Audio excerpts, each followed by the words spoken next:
Dio joins Black Sabbath. They put out Heaven and Hell, and they put out Mob Rules. And then that's about the time a lot of us are coming online. We're kind of graduating from Kiss, and then we're listening to this stuff, and we hear this Black Sabbath singing Mob Rules, and you're like, oh my gosh, this is the greatest stuff ever. And then we'll buy Mob Rules and buy Heaven and Hell, and you already know about Ozzy, and then you start putting things together and go, wait a minute. Black Sabbath was Ozzy? You know, again, we're kids. We didn't know this stuff. We're just kind of coming of age and figuring it out. Ronnie James Dio, one of his things was he liked to invite people to precede him on escalators. I mean, these are just these weird little what facts. The heck? Yeah. But it's these charming little things you learn about these people by digging these old things up, and you're like, man, I love this stuff. But it kind of gives you these little visions into these people and what they were like, not later in their lives, but back then. I'm always paranoid about whether or not I remember to hit record, but everything's going. And then you said something about paranoid, how that reminds us of Black Sabbath. Oh my gosh, and you're so ironically, paranoid. What we're going to talk about today is Black Sabbath. So if you're a fan of Black Sabbath, we're going to be talking about Black Sabbath. And this is a really interesting time in the history of Black Sabbath. And it's multiple interesting because we've never done anything out of a Cream magazine before. Okay, before we get started, who are you and what do you do? I'm Shelle Crow, and I'm an author. Have some books about relationships, which a lot of people right now need help in. So Yes. if you are one of those who need help in your relationship, shellecrow.com. Very good. And also we want to thank DigiTech for their ongoing support of the channel. We've got their posters up here. And I don't know if you noticed this, but we've got a DigiTech pedal they sent us right here. I just glanced at it. Yeah, we just added this to the set. They sent that to us like a week or so back ago. Thank you very much. So anyway, we appreciate that. Added that to the set. And as a matter of fact, I think we're having one of the guys from DigiTech on the show in like a couple of weeks or something like that. Anyway, we appreciate their ongoing support of the channel. So let's jump into this. I'm super excited. So this is the first time on this channel we've opened up a Cream magazine, and we're going to be talking about an unusual time in the Black Sabbath history because the song Paranoid was sung by Ozzy. That's early Black Sabbath. Right. Okay? So that was what I was going to say. I listened to that, and my question today was, which did you like better? Because I was listening to Ozzy before he kind of like the 80s, like when he was younger. I really liked how he did that song. I liked it. Oh my gosh. Then I was listening to like the Dio do it. And it was really theatrical, and I didn't love it. The song Paranoid is really made for Ozzy's voice. It really is. The styles of music that those two represented were so different. Yeah. And this is the thing, and I know a lot of people that watch this channel can relate to this too. A lot of us were introduced to Black Sabbath with Dio as the singer. Because what happened was, and it's what we're going to talk about today, we heard the song Mob Rules, which was the second album, Black Sabbath album with Dio. And we heard it because it was on a soundtrack called Heavy Metal. And we'd hear this tune like, what is this? And that's Black Sabbath. And we didn't know anything. You know, we were like 12 years old, 11 years old. Okay, I just watched the cartoon to this. I was watching a Heavy Metal. cartoon. Yeah. And that was the song playing. Yep. And I was like, this is Black Sabbath. Yeah. But see, that's so Dio joins Black Sabbath. Ozzy goes off and starts his solo career. That's a whole nother discussion. But he goes off and starts his solo career. Dio joins Black Sabbath. They put out Heaven and Hell, and they put out Mob Rules. And then that's about the time a lot of us are coming online. We're kind of graduating from Kiss, and then we're listening to this stuff, and we hear this Black Sabbath singing Mob Rules, and you're like, oh my gosh, this is the greatest stuff ever. And then we'll buy Mob Rules and buy Heaven and Hell, and you already know about Ozzy, and then you start putting things together and go, wait a minute. Black Sabbath was Ozzy? You know, again, we're kids. We didn't know this stuff. We're just kind of coming of age and figuring it out. And so Dio had to replace Ozzy, and then because it was Black Sabbath, he had to sing the old Black Sabbath stuff. And what you probably heard was a live album that they put out called Live Evil, which was basically a bunch of Black Sabbath. Well, obviously, it was a bunch of Black Sabbath songs. It was a mixture of Dio Black Sabbath and Ozzy Black Sabbath. And right near the same time, Ozzy put out a live album that was also old Black Sabbath songs. Black Sabbath. Yeah, because I was trying to listen to him in the same time frame, because you can't beat Ozzy when he was younger and they both started coming out. Like when they first came out. Him singing Paranoid, that was So good. Black Sabbath is one of my favorite topics ever, just 'cause, and anything related to it. Okay, so we're It's just looking so at great. Cream. So What's now, the so date on we're this looking at a one? Cream magazine, which we've never done before. April 1982. April of 1982. And on the cover, we have Elvis Costello, AC/DC, Bob and Doug McKenzie. Do you remember Bob and Doug McKenzie? You don't know who. You're too young for that. If I say no, I'm going to get all the backlash again in but comments. it's okay for you not to know them because they were comedy. They were a comedy thing. They had a movie, Strange Brew. There's a movie called Strange Brew. Yeah. And it was really, really funny. And it was just kind of a couple of characters that these guys created. Rick Moranis and I can't think of the other guy's name. I'll think of it in a minute. And they had these funny little characters. And the reason they kind of became popular in the world of music is they put out an album. And on the album, they did a song called Take Off to the Great White North. And they had Geddy Lee from Rush sing as a guest vocalist. And it is hysterically funny. It's so great. Anyway, that's Bob and Doug McKenzie. Black Sabbath, Life After Ozzy, Loverboy. They were cool. Let's see, Exclusive Rock and Roll, Soft Cell. They were kind of, it's funny. It's funny seeing all this stuff mixed together because they were kind of they were kind of Europop, as I recall, kind of, because they had, I'll think of the song in a minute, but what was the song that they did? Okay, dang it. Okay, then U2, Joy Division. This is so interesting. All the different people they'd have in here. Then the Police. The Police were huge. They were so big. And Rod Stewart. Okay, so let's jump into this though, because we're talking about Black Sabbath today. We don't want to and we're talking about, again, this interesting period when Dio is now the lead singer for Black Sabbath. There was some pushback. 82. So they've split in 79.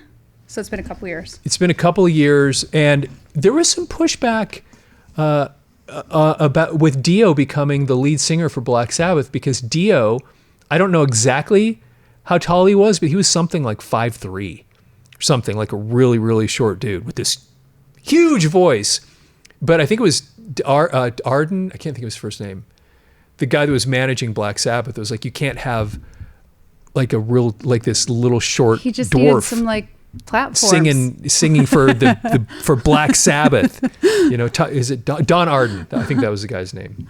Anyway, okay, so now we go Black Sabbath, then, now, and why. And this is the article. There's a really, really cool picture of Dio right there. So yeah, throw that up on the. I'll have it on the screen so everybody can see it. Dio had this really cool presence. I don't know what it was about him, but the way he would sing and the way he would move. Like I said, he's this really short dude, but he was so cool. I loved Dio. He was so great. And again, like I said, for a lot of us, our introduction to Black Sabbath was not Ozzy, it was Dio. And that's what makes this kind of interesting. So first of all, this quote, "How anyone could possibly compare Ozzy to me vocally really has to be either completely stupid or totally deaf." Ronnie James Dio.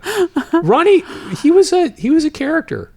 And well, that's he what knew I was he brought the talking about goods. today. He brought the goods. He in knew it too. the stuff that I was listening to. Well, but they were different. But they were different singers even too. on the early stuff, Ozzy didn't always hit the note, but you didn't care because you were so into it. It sounded so good. Ozzy had, and there was just, it matched what he was singing. Yeah. But then later on, when he was going down, he was just off completely. You can even listen to some of his live stuff, even in the early days when he's on his solo time, and he was a little pitchy. Yeah. You know, but again, like, to your point, there was something kind of, I don't know, raw and awesome about some of his pitchiness. Yeah. Because I loved that the music almost where like Dio was theatrical. Was on, and his voice was always. His voice was beautiful. Yeah. You're right. Two different styles. Okay, let's get into it. Okay, this is an interview by Jay Kordash. "I was having tea with Ronnie James Dio, singer, lyricist, and Paul Clark, road manager, famous Australian disco dancer." I actually looked that up, and I can't find that he was a disco dancer. "At a very pleasant cafe what? This is interesting in because Indianapolis." right here at the beginning, there's one little quote, and I don't know what this is. It's like, what can we as Americans do about this? We have to kill them all, each and every one of them. What is that referencing to? It will come up. I did sneak out this moment. It will come up. Oh, okay. I'm like, I don't even know what it's really oddly written. It's just in there. Okay. So they're having tea. They're having tea. It's kind of funny. At a very pleasant cafe in Indianapolis. Okay, this is, I don't want to blow past this. Let's make one point here real quick, since we were talking about Ozzy. When Ronnie James Dio joined Black Sabbath, he brought something different to the band because Ozzy really was just a singer. He really didn't play any instruments. He didn't write the lyrics for the most part. He was just kind of there as the vocalist and a front man and a guy that would bring the energy. Well, wasn't that part of the fight though? Because Ozzy claimed he did write it. Well, later on his solo stuff, he did. He didn't really claim that about the Black Sabbath stuff, as far as I know. Everybody kind of knew Geezer was writing lyrics. On your solo stuff, you're right. Okay. That became a real problem. But when Ronnie James Dio joined Black Sabbath, one of the reasons it worked was because you weren't just taking Ozzy out and trying to bring somebody in to replace him. You were bringing in a totally different character. You're bringing in a guy that was a musician. He played the guitar. I think he played the trumpet, and he was a lyricist and a musician where Ozzy really wasn't that. So they rebuilt Black Sabbath with this whole other energy being brought into it. And that's an important thing because that for Black Sabbath to work, they didn't just, again, replace Ozzy with another version of Ozzy. It was like they rebuilt the band because where Geezer Butler had always written all the lyrics, now Ronnie James Dio comes in and goes, I'll write the lyrics. Whoa, 10 years into this band, and all of a sudden we're flipping this. And then Ronnie's writing music, and he could go to Tony and say, hey, try this guitar hook, or whatever. And then it was a totally, where Ozzy never did anything like that. It was like he'd get handed the lyrics. I think he'd sometimes come up with some of the melodies, but it was largely, he was a personality and a front man and a singer, where Dio brought a totally, anyway, it's important. You don't want to brush over that because that's part of what made it work. Okay. Sorry about that. Well, on a question on that, did he kind of take the lead then for the band? How did the Dio? Structure of it happen? Yeah, it ended. This actually, it's funny you say that because this ended up causing a problem because Dio had an ego, and so did Tony Iommi, especially after being Black Sabbath for a decade and them owning, taking over the world the way they did, being one of the biggest bands in the world. So then when Ronnie James Dio comes in, you did have a clash of egos at that point. And that really probably is what caused them to disintegrate after the live album you were talking about. Okay. Because there's all these legends about the live album. Supposedly, Dio was working on it during the day or something, and then the other guys would come in at night and they'd change the mix, and Dio was complaining they're bringing my vocals down, and it just all this just silliness, and that's what ended up causing the breakup. But you can almost always tie these things back to ego, just the way it is. And so when you make that comment, yeah, he kind of did walk in there with this like, hey, I'm not Ozzy. And I don't do that. I'm actually going to write music, and I'm going to be a very, very important contributing part to this band. And I think he saw himself then as the leader of the group, where Tony's like, I'm the leader of this group, and you could kind of, this started causing those rifts. So that's actually a really important observation. That's funny that was the rift between them two, because I thought that it was Iommi that found Dio. Yeah, wasn't it like at the Rainbow Bar? Yeah, there's a bunch of stories about who introduced who to who, and supposedly it was Sharon Osbourne that had recommended Dio to them. I mean, there's a whole bunch of stories. There's all different stories. Okay. Yeah. Okay.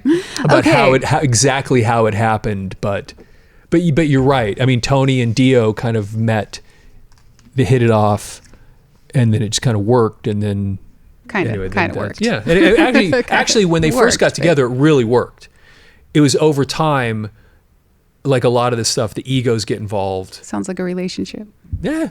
Yeah. Well, yes, it's true. Okay. Here we go. They're drinking tea in a cafe in Indianapolis. Black Sabbath were near the end of the first third of an annual U.S. to unusual. An unusual U.S. to Britain to U.S. tour. Mob Rules has been released 3 or 4 weeks earlier. Mercury now not quite visible in the morning sky. Dio and new drummer Vinnie Appice are as American as you and I, whereas Sabbath mainstays Tony Iommi 6 strings and Geezer Butler 4 are limeys. I felt an instinctive friendliness towards Dio for 2 reasons. One, I'd noticed he always as graciously invites people to precede him on the escalators. And 2, we'd been watching the same football game on TV in completely different hotel rooms, and both wanted the Giants to win. Okay, by the way, this is one of the reasons I love this channel and doing this stuff.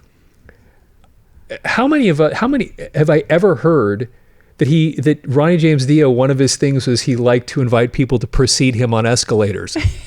I mean, these are just these weird little what facts. The heck? Yeah. But it's these charming little things you learn about these people by digging these old things up, and you're like, man, I love this stuff.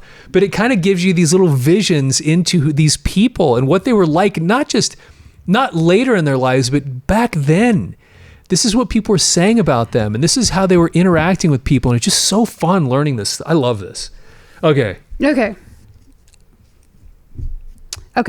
We'd been watching the same football game, wanted the Giants to win. Feeling I could trust my short fellow citizen, I invited him to explain why he thought Americans were so enamored with heavy metal. Okay, did you notice the short fellow? Yeah. He brings it up right out. Dio, the British were the first to have the balls to have long hair. I mean, you remember when the Beatles first came out, everybody said, my God, look at all that hair. They didn't have any hair at all, but in comparison to the crew cuts running around this country at the time, it was a real shock. Now that's a really important point too.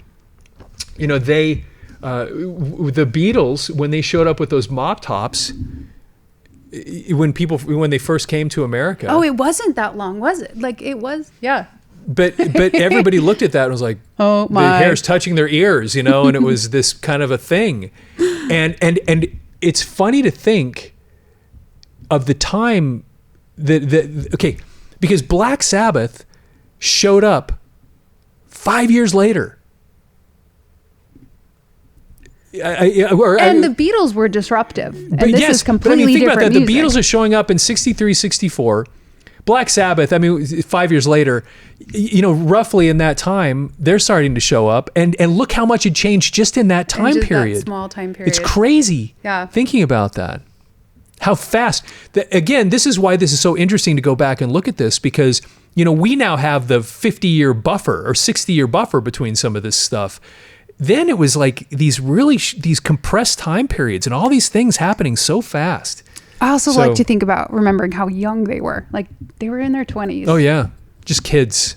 And they were becoming big, really young. Yeah. I think the rebellious nature that the Americans have always had admired, the rebellious nature of the British people, which showed with long hair, with the type of music they represented, with the shows they presented. Britons go for it. They go for their shows. They go for spectacular things. They always had more amplifiers on stage than anyone else, bigger PAs than anyone else, more wattage than anyone else.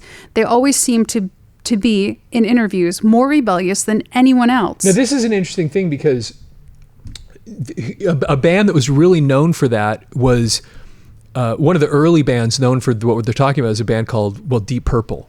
Oh, they were known and projected the fact that they were like the loudest band in the whole world, you know? So when he talks about this, it says more wattage, you know, they wanted to be bigger and louder and everything like that. But Deep Purple, a British band, they were known for that kind of thing. So Dio's point is, you know, this is a typical thing from the people in Britain at the time. Which is funny because everybody nowadays, the Americans are the rebellious, obnoxious, outgoing. It's not necessarily, we look at the Brits to that. Well, and it's Seems funny. like a little backwards. Yeah, and it's funny now. because when you look at that time period, what was going on, and Black Sabbath would even fit into this because Black Sabbath was largely a blues band when you really, really get down to it. the blues was developed really in the United States.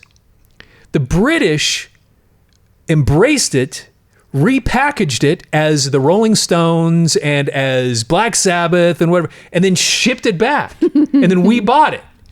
So it's a funny thing the way that whole kind of circular thing worked out, because rock and roll was really kind of built on that foundation that had been created here, exported to Britain, repackaged, and then sold back to us. Anyway. Yeah, because we were kind of folky and bluegrassy. Bob Dylan before him. Yeah. And he was kind of like the shifter of that movement here. Interesting. Okay. Some pause for thought, then smiling. But I've always claimed that the British are not actually British. My wife is British, but she's actually your wife. But is she actually your wife? But is she actually your wife? Dio, yeah, she is. Okay, but she's not British? Dio, confused. My wife is British, but she's not? You said? Dio, I see. Actually, that was very good. If you want to take me true to what I've said. What did you mean? Dio, all I mean, lowering his voice, is that the British are not of this planet. They aren't. They're from Mars. Definitely, they're from Mars. Or some other place, but definitely not from here. The reason I know that is because my wife is British. She always manages, wherever we go, the British always manage to attract other Britons. You mean without talking or playing soccer? Dio, yeah, for some reason, we stumble upon them in supermarkets, and the next thing you know, they're invited into our home to live with us. There seems to be these great pockets of British communities wherever I've been, and they've always seemed to come out ahead wherever they go. So by the way, just to put this in context, his wife is named Wendy Dio, and she really was. As a matter of fact, she ended up basically taking over managing his career. So she was a really, matter of fact, I think she's still alive. I think I saw an interview with her not long ago. She was a really, really important part of his entire development as an artist, especially when he got into his solo period. She was a big supporter, really, really helped his solo career take off. As a matter of fact, she even managed other bands. Like one of my favorite bands from the 80s, a band called Rough Cut. She became their manager. Oh, wow. So she was this really, really sharp British lady that he was married to. So anyway, that is when they're talking here, we kind of going back and forth rapid fire in that discussion. He really was married to this British woman named Wendy. Okay. By the way. Okay. Who was actually from Mars. Wendy Dio. Yeah, right. What can we do as Americans about this, Dio? We have to kill them all, each and every one of them. Great. Dio, actually, that's a very stupid story, but there was a time that I was convinced they were actually from another planet. Dio went on to explain that the road manager Clark was not offended by the final solution, since he was Australia's, not Britain's, foremost dancing expert. A lie I agree was good enough to present as fact before we continue along more prosaic lines. It looks like the album Mob Rules hit fairly high in the charts. Where did it come in? Number 30 or something? Dio, 38 or 39. We didn't know. We were on the road when it was released. We only know when we talk to you or someone who says, "Hey, the album's doing real well," pretending to talk to himself. "Oh, is it? Oh, great. Thanks. I mean, it's only going to do as well as it's going to do. It doesn't make any difference, does it? Not to me, but to you? I think the money, maybe?" Clark joins them. "You can really go by the charts." "You can't really go by the charts," is what Clark says. "No, but for the media, it's a good fake out. Hey, Black Sabbaths are really hot." So, okay, I want to just make a comment here. This is all standard spin. Because let me tell you something. If your album hit number one, you'd know it and you'd be preaching it to everybody. Yeah, they didn't know where they were in the charts. If they yeah, know they're going all right, I guess. Yeah, they know that it did okay. That it was in the charts, whatever. But when it doesn't really, really get that high on the chart level, they're going to downplay the importance of the charts. And let's be honest, a lot of these bands, especially Black Sabbath, no one was expecting these albums, especially with this new singer, Dio. No one was expecting these things get in the top 10. It just wasn't going to happen. And so they're downplaying it. But what's amazing to me is that it got where it did, that it was that high in the charts. Because let's be honest, most bands, when you try to rebuild the band with a new singer, that is a tough thing to do, and it doesn't usually work. But for some reason, these guys, there are people today, I might even be included in that my favorite period of Black Sabbath was the Dio period. I loved it so much that they really recreated something that was just incredible. And just that because a lot of bands, you start replacing singers, and it's a tough pill for an audience to swallow. And there aren't a lot of bands that do it successfully. AC/DC pulled it off. Black Sabbath pulled it off, to some degree. But there's a lot of groups, you start going down that path, and it's tough. So saying they're hitting like 30, 38, 39. Yeah. And that was 82 after Ozzy left. What were they kind of in the charts before that? I don't know. But the style of music that they're doing, it was never top 10 usually anyway. But I don't know. That's a really good question. It'd be interesting to go back and find out where they were. Where Paranoid and some of those others, where they ended up selling with some of those records. Okay, Clark, this is Clark. You can't really go by the charts. No, but for the media, it's a good fake out. Hey, Black Sabbath's really hot. Yeah, and that actually is. That kind of demonstrates the point that we were just making. Dio, sure it is. Clark, I just checked out some of the albums that have been sold compared to others that have done 35,000 in 2 weeks, and ours has done 60,000 in 10 days. Well, you look in the charts, it's so ridiculous. Well, why don't they release sales figures, Dio, so the public can hear it? Yeah, Clark, sure they do that. They do it. Why not? Why not? So sure they should do it. Why they should do it. Why not? Why not? Dio, it's about time the kids knew who was hyping them and who wasn't. Tell the truth. Why not? They have to tell the truth in big business, don't they? So do you see, this kind of goes back to what I was saying a minute ago. They're talking about that, yeah. This is, there's tons of spin that was going on with this stuff. Dio, well, they're supposed to, but I mean, this industry doesn't some close. It's true, but that's part of the charm of the industry, I guess. Dio, I guess it is, yeah, if it has any charm left. Enough of that. How's Vinnie fitting in? Dio, great. He's a great guy. Obviously, we wouldn't have taken him on unless he was a great drummer, but he's a really good person, and that was the prime interest to us. Okay, now this is a really important thing. That's important right there, right? Part of the reason this is important is Bill Ward was the drummer for Black Sabbath all these years. When Ozzy left, he wasn't so excited about Black Sabbath anymore. He played on Heaven and Hell, and then Bill Ward's involvement with Black Sabbath ever since then has been kind of this, here and there. But when they went to record Mob Rules, Bill Ward was basically gone. And so that's when they brought in this guy named Vinnie Appice. And he just so happened to already, Dio, I think they knew each other because and they were from the that was the point.